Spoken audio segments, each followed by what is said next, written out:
Mark 10:46-52.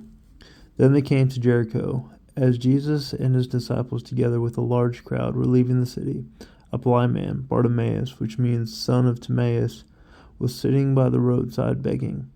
When he heard that it was Jesus of Nazareth, he began to shout, "Jesus, son of David, have mercy on me." Many rebuked him and told him to be quiet, but he shouted all the more, "Son of David, have mercy on me." Jesus stopped and said, "Call him." So they called the blind man. "Cheer up, on your feet, he's calling you." Throwing his cloak aside, he jumped to his feet and came to Jesus. "What do you want me to do for you?" Jesus asked him. The blind man said, "Rabbi, I want to see." "Go," said Jesus, "your faith has healed you." Immediately he received his sight and followed Jesus along the road. So beginning, that's a perfect example of like how the world responds to you when you cry out for help. It's not just like people, but often like inside you'll just hear this voice saying like, "No, it's not proper to ask God for that. It's not good to don't bother him with these things. He's busy." Or maybe it's like, well, yeah, he's God. He's not busy, but it's kind of like, I don't know. It's not proper.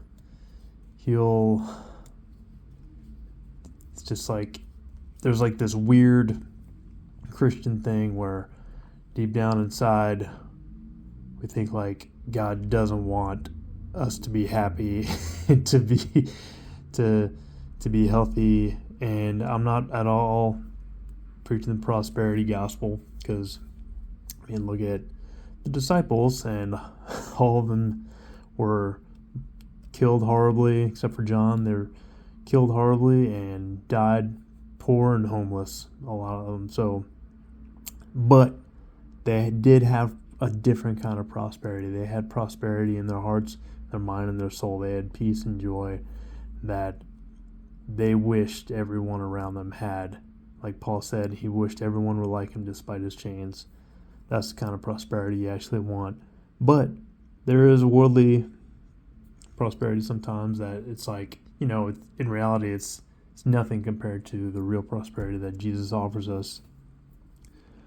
But he wants you to see, like you can speak up, and when these voices, like you can identify that this is clearly the enemy talking when they tell him to shut up and be quiet. That's like so obviously the enemy telling him to be quiet and stay in his place. But he speaks up even louder, and then when Jesus stops and says, "Call him," everyone's like, "Hey, cheer up, on your feet, he's calling you." Like such a flip flop. People are so fickle. One second they're telling him to be quiet and pushing him to the curb, the next they're saying, "Hey, turn that frown upside down, go to Jesus." And it's just, the world's unreliable, people are unreliable, but Jesus is not. Jesus, the words of Jesus are as reliable as anything, more reliable than gravity. And it's interesting how Jesus did come here to serve. Like he says in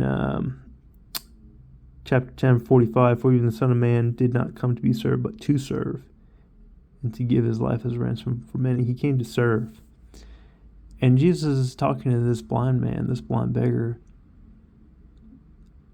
the same way a servant would. He said, "What do you want me to do for you?" Jesus is there to serve the blind beggar. And the blind man says, "Rabbi, I want to see." "Go, your faith has healed you." Faith is the key. None of this is possible. The grace and blessings that God has in store for us will not come to reality unless you have faith. It's impossible. Faith, how does it come? Faith is not something that we can fabricate on our own. It's not something that we can manufacture by thinking really hard about it. It only comes by God first speaking to us hearing it, then believing it and obeying it. You say, like, how does God talk to me? Well, the most practical way is this book. These are the words. These words are inspired by God. He also speaks, he can speak through anyone. He can speak through a song, through pastors, through non-believers, even through circumstances. God is often like a really quiet kind of sudden thought you have. That's how he speaks to me a lot. Is he just puts these thoughts in. Sometimes he'll teach me really profound things, and I won't even know I'll have my Bible open, but I won't even read it. My mind will just be scattered, and then he'll teach me. So, but you need faith. Faith is the key. Without faith is that first domino. Well, God speaking is the first domino. Then we have to believe. Human beings, we are made in God's image. We are the only beings that can say no to God. No other living creature can say no to God. We can. We're special. That's just, being made in God's image. That's incredibly. It's a mystery. No one really knows what that means, but it does mean that, at least in part, we have the power to decide. We have a free will. So, hear His word, identify it, and chase after it. Chase faith. Chase after it, and learn His voice so that you might believe and have faith.